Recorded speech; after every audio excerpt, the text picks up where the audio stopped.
can we start with some business from the weekend or from midweek, because it is the weekend. I lose track just the same as everybody else does. Just talk me through what led you to not be able to speak to us after the game on Tuesday, and what the upshot of CJ Egan-Riley's red card and your own has been.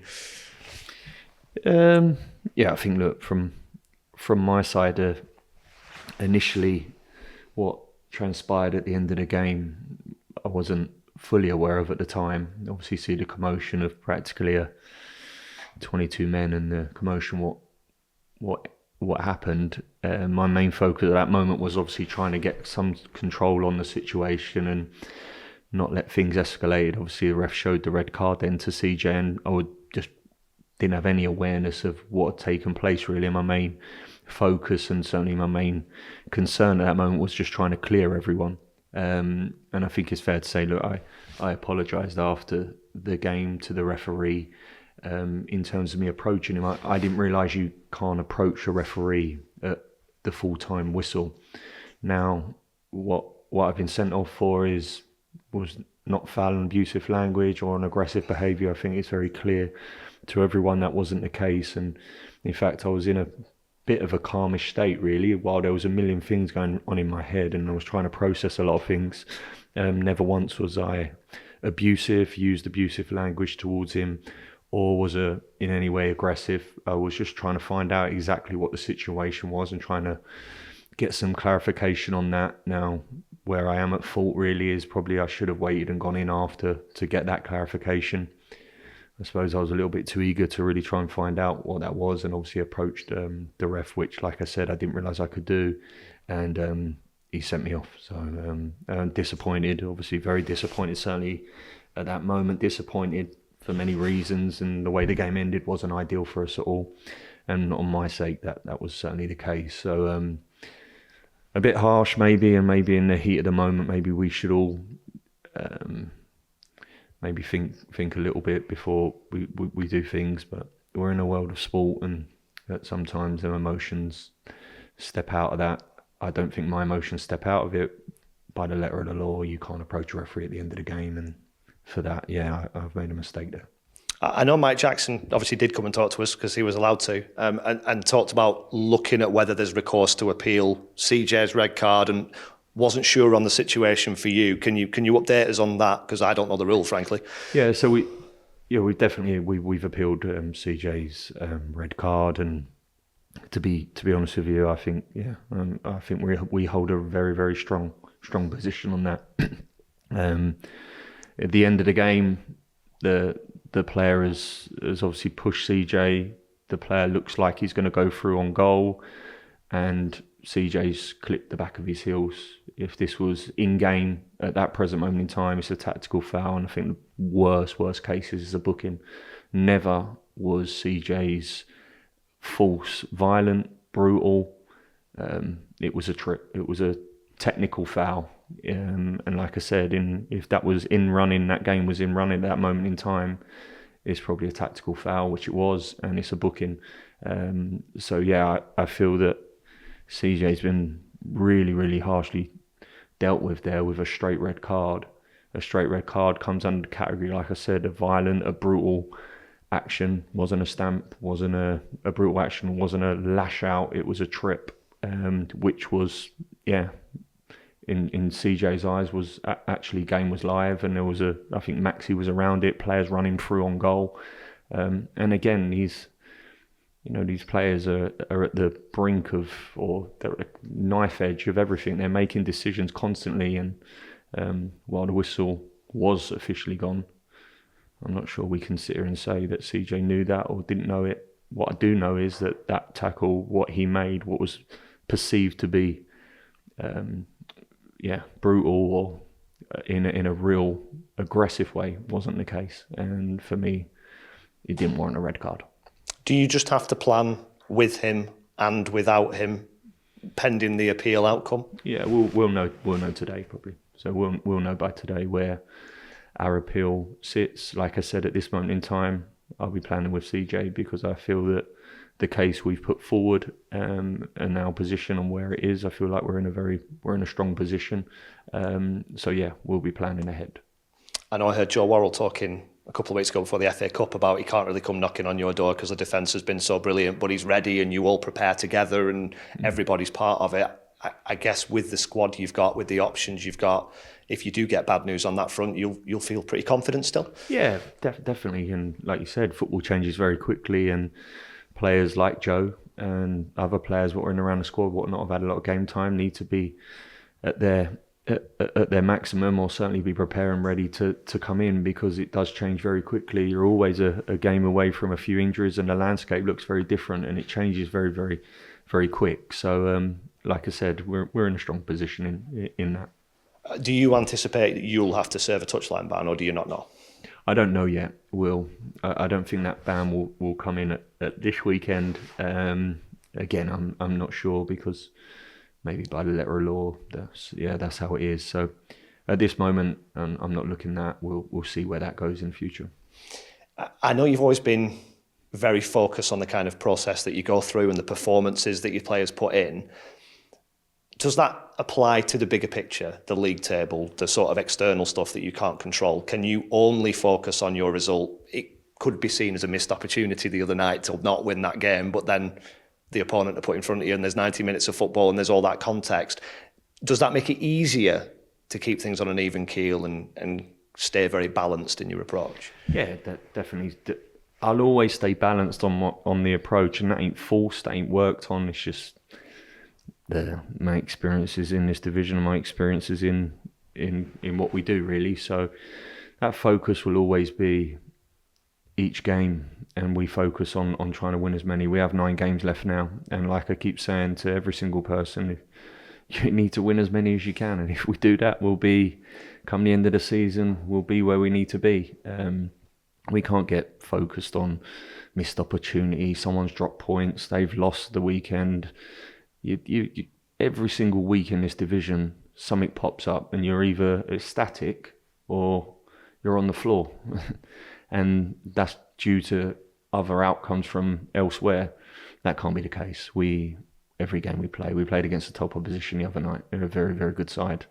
And we come out of that game wanting to go into it with 3 points. We've come out with a draw. And there was a lot of good things. There was some poor things on our behalf.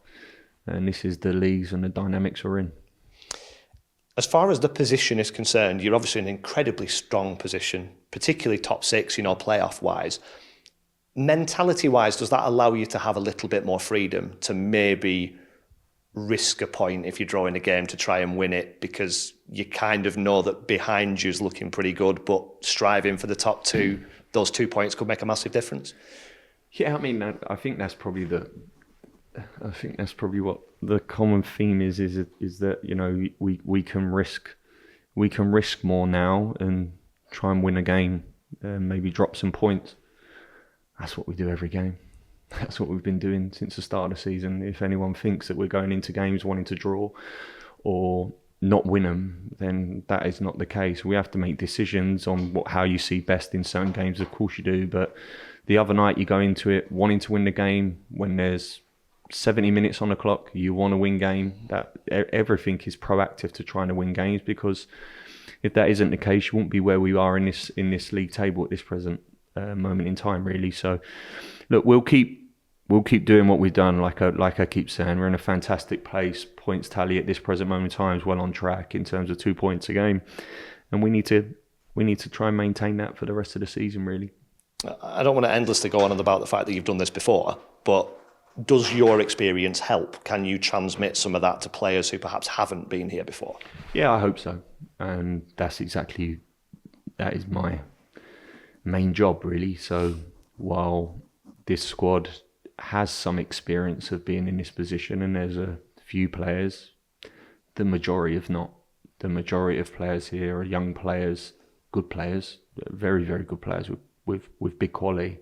But there's a lot of players that have probably not been at the back end of this division, what this division throws up, the sort of stableness and the understanding of the dynamics of what this division brings, and certainly what you need at this part of the season, really.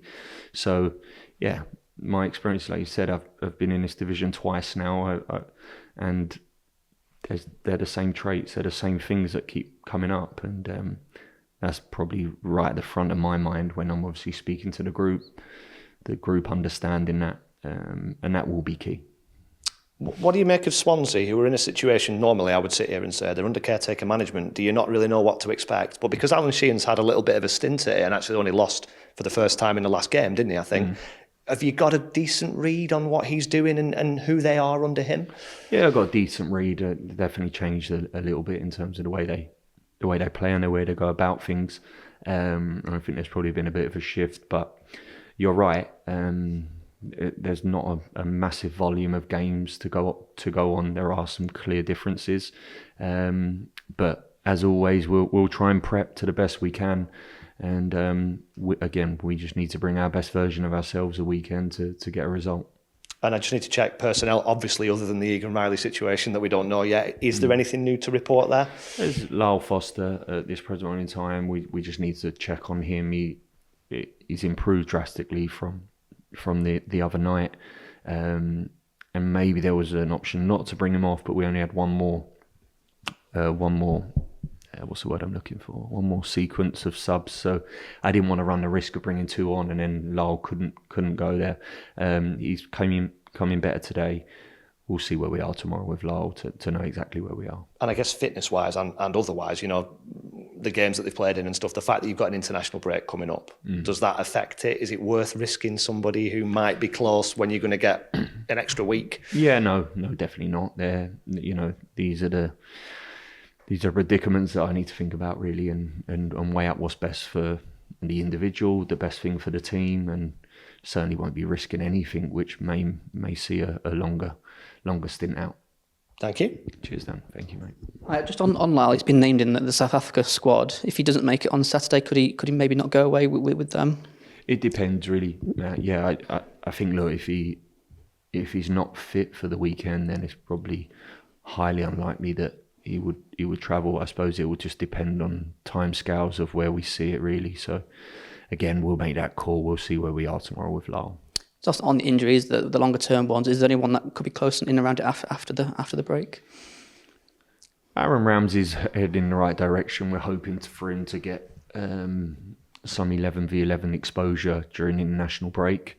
That will probably be in-house. But he's heading in the right direction. Been really pleased with his progression and how well he's pushed on. So I think he's probably the main one out of the long termers.